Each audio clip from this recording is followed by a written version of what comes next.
And we are live on ComedySchoolsRadioNetwork.com. We are live on YouTube. And in just one little old second, ladies and gentlemen, right now we're going to be live on Facebook Live. Good afternoon, ladies and gentlemen, boys and girls, moms and dads, children of all ages. My name is Tony Vicich. Your name is Audience. That is your name now. When you go to get your driver's license renewed, you go, I need to change my name to Audience. That's it. Just one word. Like share. I've made you special. I made you, the audience, as special as share. Or Mudana. However you say that name. Madana. Madana. I made you as special as share or Madana. That's what I've done. Taylor Swift, by the way, is still two names. She's not as famous as Mudana or Cher because she has to have two names, Taylor Swift. And a lot of times people confuse her with Toby Swift. Not in the sack, because that would be strange. All right. Good afternoon, man. We got a great show for you. We come to you every day at 2 p.m. our time. I don't know what time it is where you are. You know, what time is it? It's partying time. It's clobbering time. It's time to stand and deliver, but I will do the show sitting. We come to you every day at 2 p.m. our time. We are your daily distraction from the anger, anxiety, weirdness, and hoopla in the world today. We come to you on 3 platforms. 1, 2, 3. It's easy as, that's how elementary it's going to be. 1, 2, 3. We come to you on our flagship radio, internet-based radio station, ComedySchoolsRadioNetwork.com. We come to you live on YouTube on Comedy Skills. And by the way, that's not spelled S-K-E-W-L-S, even though that's how it sounds. It is spelled the normal way, S-C-H-O-O-L-S, schools. But we pronounce it skills. Comedy Skills, and of course, right here on Facebook Live. Wow.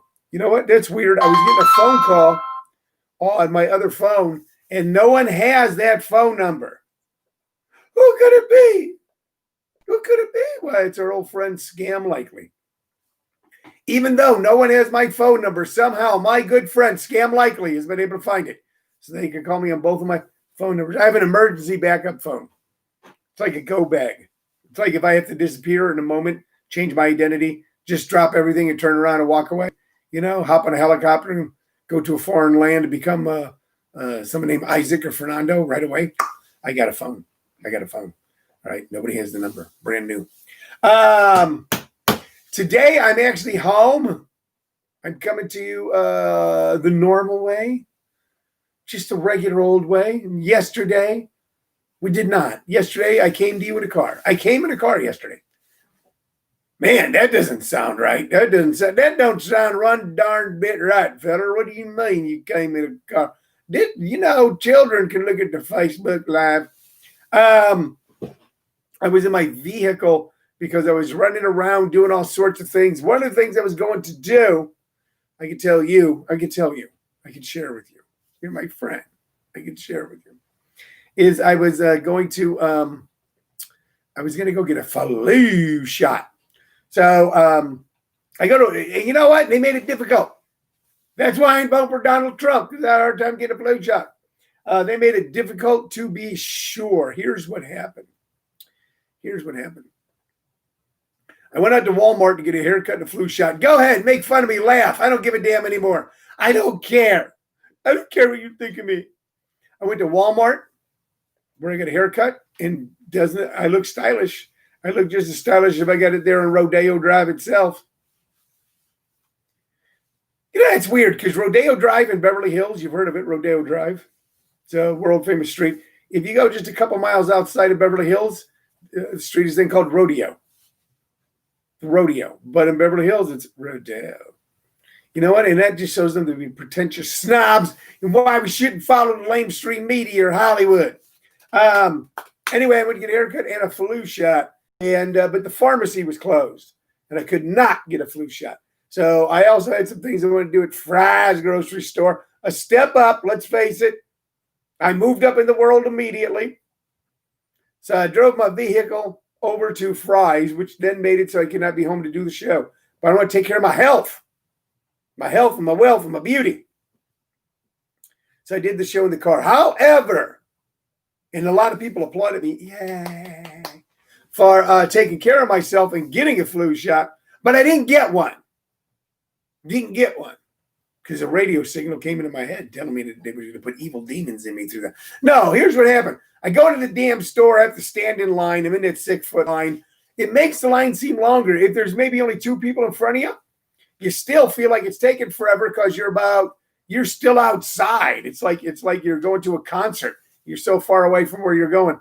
But eventually, I got up front. And I told the guy I wanted a flu shot. He goes, oh, you're in the wrong line. I was like I was in communist China or something, or Russia. You're in the wrong line, comrade. And he pointed like 5 foot down, 5 feet, 5 foot. I say foot. And said, you have to go stand in that line. And there were still 2 people in that line. So once again, I'm about 18 feet from my destination, standing there like a darn fool. And I picked up some items too. So now I'm standing there, and I didn't get a cart because I figured, what the hell? I'm just running in, run out. Now I'm standing with a bunch of items. I'm standing there like this, waiting to get my flu shot so I don't die of the flu. And then now I'm in my second line. I get up there, and the young lady, I'm not going to put her down. She's doing her gig. Asked me my name. I told her my name, and then she asked me my age, and I told her my age. And she said, "Well, we don't have right now the extra strength 65 and older flu shot." Now I felt like saying, "I'm not over 65. I'm only 65." But theoretically, I turned 65 on my 65th birthday, and then I'm moving past it. You want to get all technical about it, like some sort of wizard, like you're going to be a wizard. I would tell you this is all leading somewhere, but it's not. It's just random. Random, just an old man telling you about his flu shot. Anyway, she said you didn't have it. I could get the normal shot if I wanted, or I could wait. And I said, well, how long? She goes, well, it might be a couple of days, but call ahead. So I didn't want to get a normal flu shot, and all of a sudden at 65, I need the super duper, ooper pooper, scooper pooper flu shot. So I didn't get it. So then it's a risk. Should I gotten the shitty flu shot and at least partially save myself from the depredations of the normal flu? Or should I wait for the super duper shot? Normal shot, still get the flu because I'm old and infirm and can easily get ill? Or now wait and still be exposed to the horrible elements? I decided to wait because I'm a risk taker. That's right. I will split eights. I split eights when I play blackjack. I will wait for the super flu vaccine. All right. So if you're wondering, if you're going, man, thank God he only was able to do the car on Facebook Live yesterday. Paul Whitney says you could have got 2 regular shots. Shut up, Paul. Paul Whitney, shut up. Stop making sense, Paul Whitney. I don't think they'd let me. I don't think they'd give me 2 shots. I could have gotten one from them and like some dude out in if I was in LA and had gotten just a regular flu shot and then gotten one from a dude out in the parking lot. Some guy named Jojo. I got the regular because I'm not 65. My wife is proud to announce, your producer and mine of Living on a Thin Line with Tony Vicich, that she got the regular flu shot because she's not yet 65. She's a spry young filly. Oh. And now I feel old and infirmed and gray and sad and blue. But she's protected. She's protected for any sort of flu. This doesn't protect you from the COVID, but it keeps you getting the flu. Man, you want to get double that. Ugh. Ugh, on that. No, Paul Whitney's he's not going to let up this guy, Paul Whitney. Did you get any action figures while at Walmart? They usually have good selection. No, I didn't. But I do have something today, Paul Whitney, that I'm going to share in just a couple of minutes with you, my regular and loyal and faithful followers and listeners. I didn't get any action figures because I don't collect action figures. That's for grown men who act like little boys. By the way, Paul Whitney is putting together a YouTube show with his action figures. He showed me a pilot of it, and it is absolutely hilarious. Paul Whitney, very funny guy. No, Paul. You know what, Paul? Keep talking. No, Paul, say some more stuff. He's a very funny man. He's one of my favorite performers, one of my favorite people that I've met in my time here in the greater Arizona area, him and his entire family. And I'm not being goofball when I say that. He did a comedy set on our Class Clown show a couple of weeks back. that had me falling out of my chair. It was so darn funny. And he's going to put together a YouTube show around it. So I do not collect anything. I'm not a collector. A lot of people say I collect bobbleheads. Well, I don't. I rescue bobbleheads. But I also am now the creator of bobbleheads. I give birth to bobbleheads. Boy, that'd be painful because they're made out of ceramic stuff. Ooh. But I have announced previously on this show that this coming Saturday, September 19th, at the first show, which is 7 or 7:30, you got to look at the website. I should know this. I'm going to be on the damn show. But I'm the headliner. I could show up late. I could just walk in all cool. And, hey, man, just tell me when the show's going to start, and then I'll head over there because I don't want to be in there and have my vibe messed up watching people. This Saturday, first show, JP's Comedy Club, where I'll be doing my first Thursday, Friday, Saturday 5-show run in ages at JP's Comedy Club. On the first show Saturday, we're going to give out raffle tickets. And somebody is going to win a one-of-a-kind, well, a two-of-a-kind Tony Vicich bobblehead. That's right. And ladies and gentlemen, here it is. That's it, ladies and gentlemen. Look at that. There you go. There's the name and everything. And this one's slightly damaged on the name, but I've got another one that is perfect. That's what I'm going to go with. This is the first in history in all of mankind. One small step for man, one giant step for mankind. Tony Vicich bobblehead right here. It took me 65 years plus some. I'm over 65, according to the pharmacy lady at Fry's, who wouldn't give me a flu shot because I have to get the old man super flu one. First time in over 65 years that you or anyone in my life have been able to share with you a Tony Vicich bobblehead. There's a microphone. There's my goatee. There's my gray hair. People go, oh, where's the ponytail? Well, I got my hair cut short. Black shirt, the whole thing. This is the iconic one. Well, it's that, there's actually 3 of them, but I'm keeping the other 2. Paul Whitney just put like 19 O's going, ooh. Tony Vicich bobblehead, one lucky person who attends the Saturday night show at JP's Comedy Club, 860 East Warner Road, Gilbert, Arizona, will win it. And they'll be able to have it and hold it and love it and kiss it. Da-na-na-na-na. They'll be able to have this, ladies and gentlemen.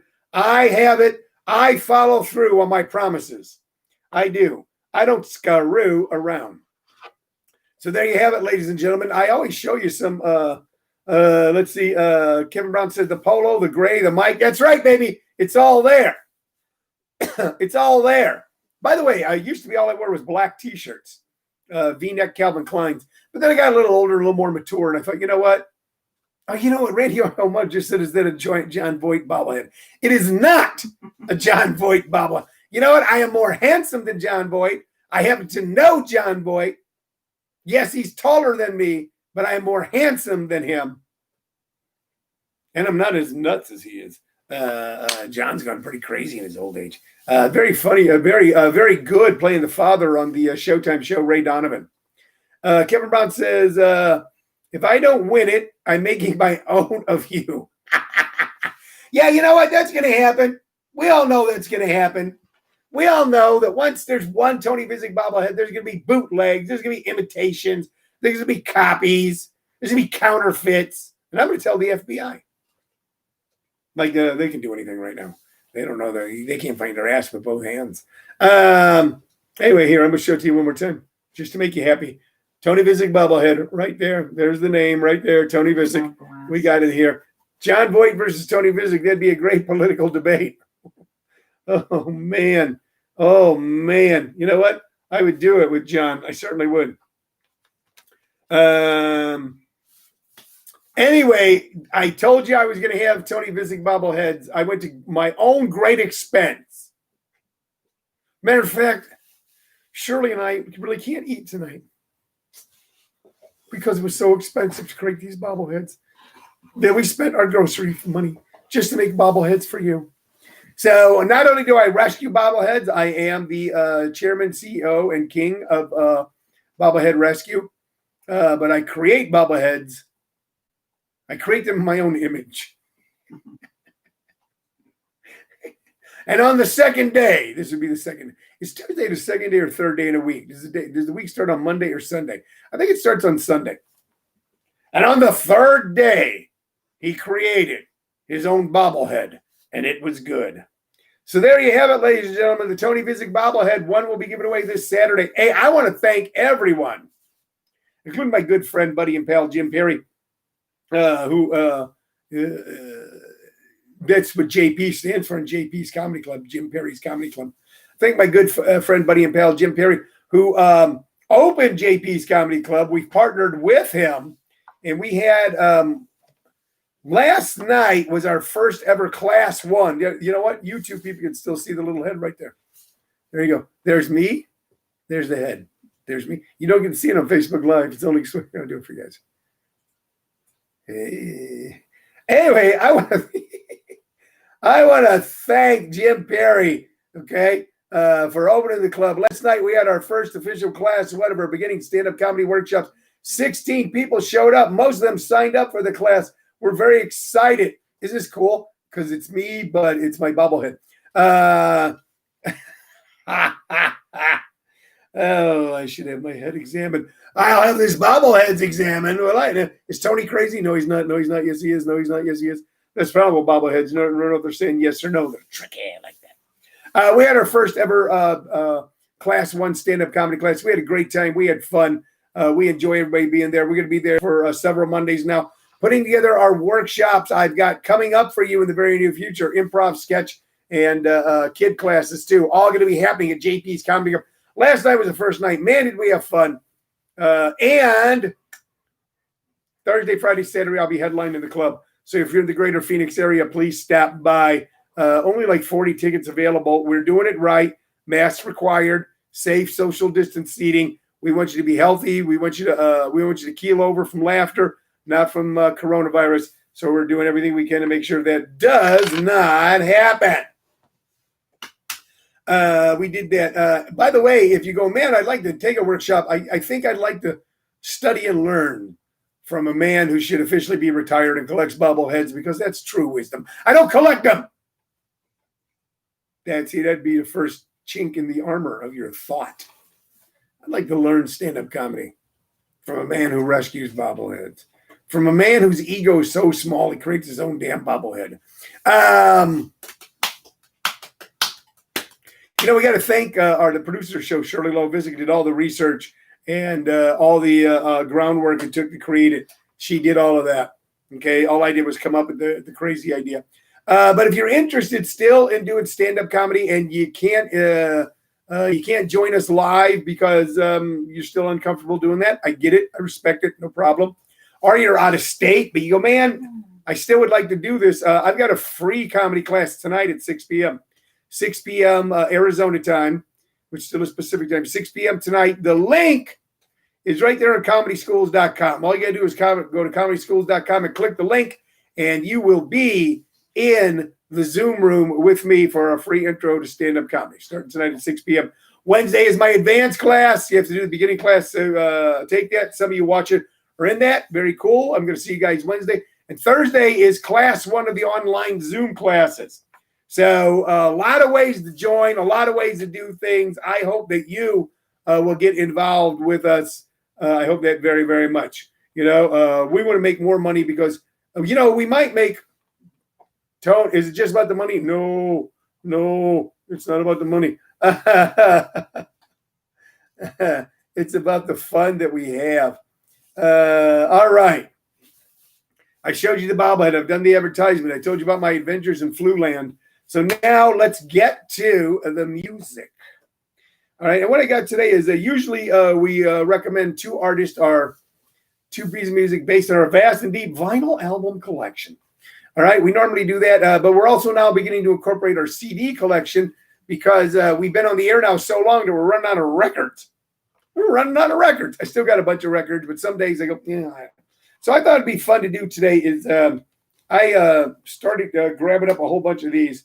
This is 2 CDs. There.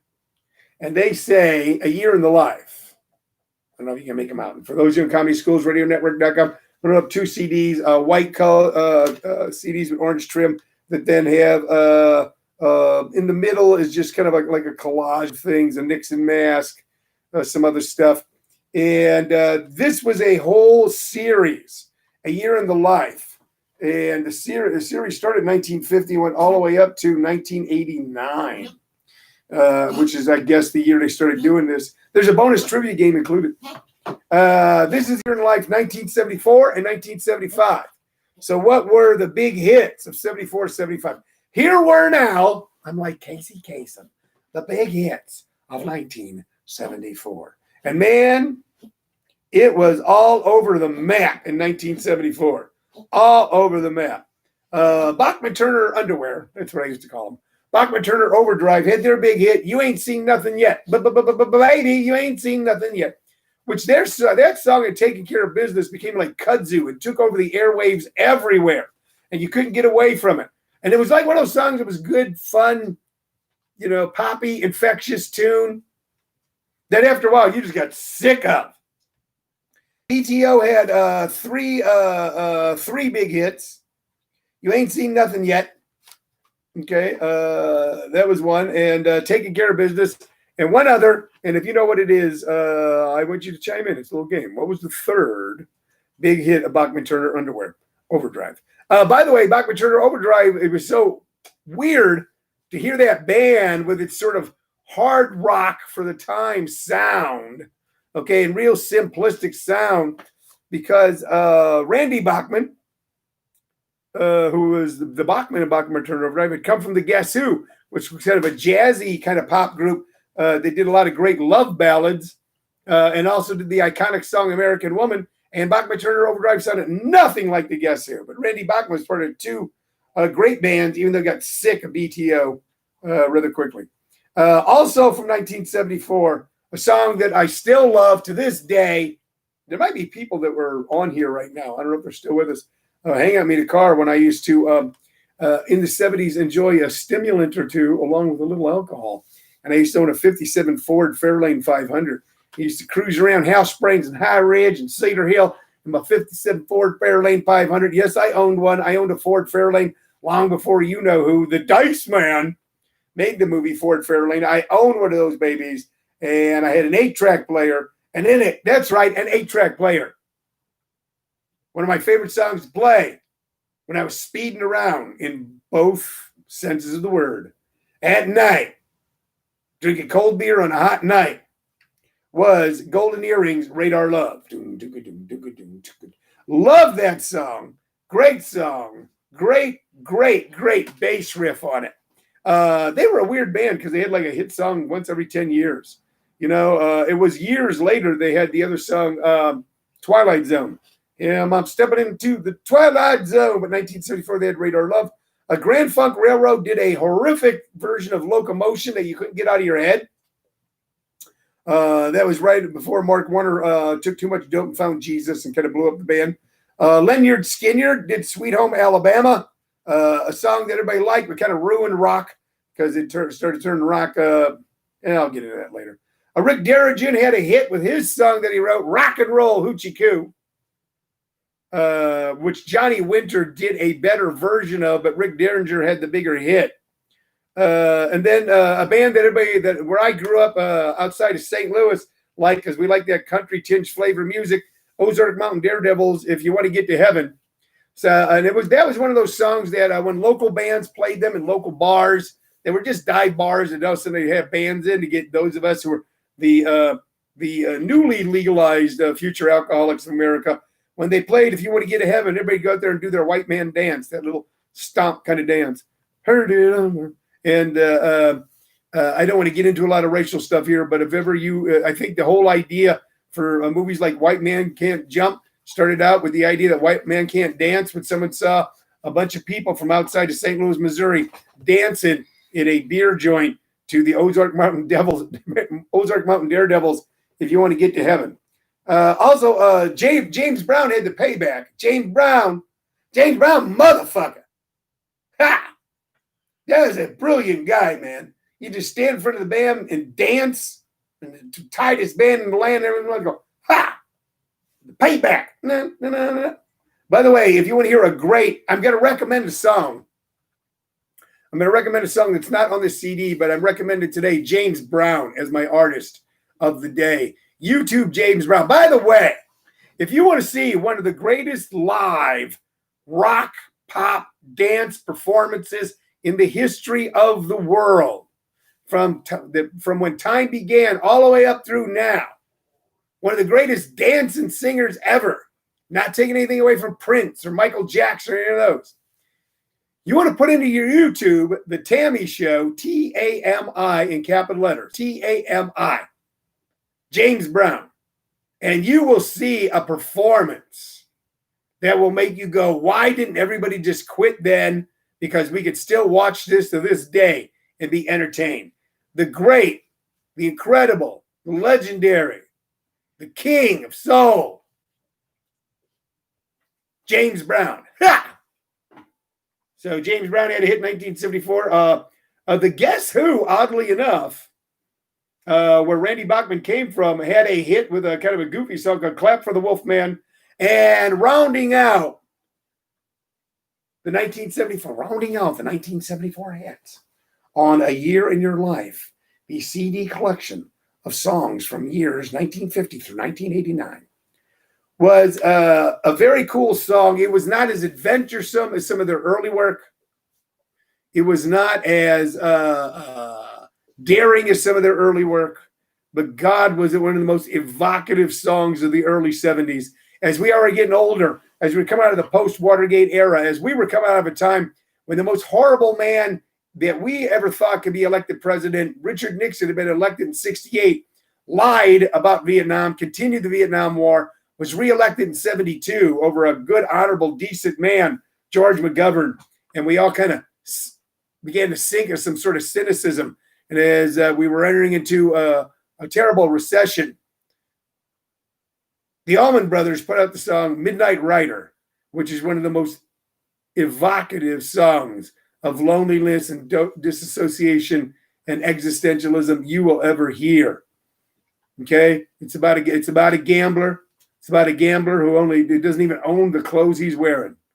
And it's got the incredible line that then became one of the iconic lines of that decade going through to this day. Okay? And the road goes on forever. I've got one more silver dollar, but I'm not going to let them catch me. I'm not going to let them catch me, no. The Midnight Rider. All right. We're wrapping up. We didn't even get to 1975. YouTube, James Brown, The Tammy Show, T-A-M-I, not T-A-M-M-Y, T-A-M-I. And you will see in a performance like nothing you've ever seen before, done in the late 60s on a show that was put together by Phil Spector. Send your cards and letters, complaints about that later on if you want. It's an incredible performance. We told you about that, told you about my adventures in trying to get a flu shot, and we showed you the inaugural, ladies and gentlemen, Tony Vicich bobblehead. One will be given away. One will be given away. 150 will come in Saturday night. One will go out with the Tony Vicich bobblehead. 4, my producer just had to be my wife, Shirley Lowe Vicich, for our little collection of creatures here from Roscoe the Good, my dog, who's sitting right here at my feet. Little Chica, and the new addition, Ray, who is now, as of yesterday, 4 weeks into this world. Okay, and when they say there's nothing new under the sun, there certainly is, because there's Ray the cat. Okay, for all of us, I want to thank you for watching. I want to thank you for listening. I'll be back tomorrow with more fun under the sun on Living on a Thin Line. My name is Tony Vicich. Bye-bye.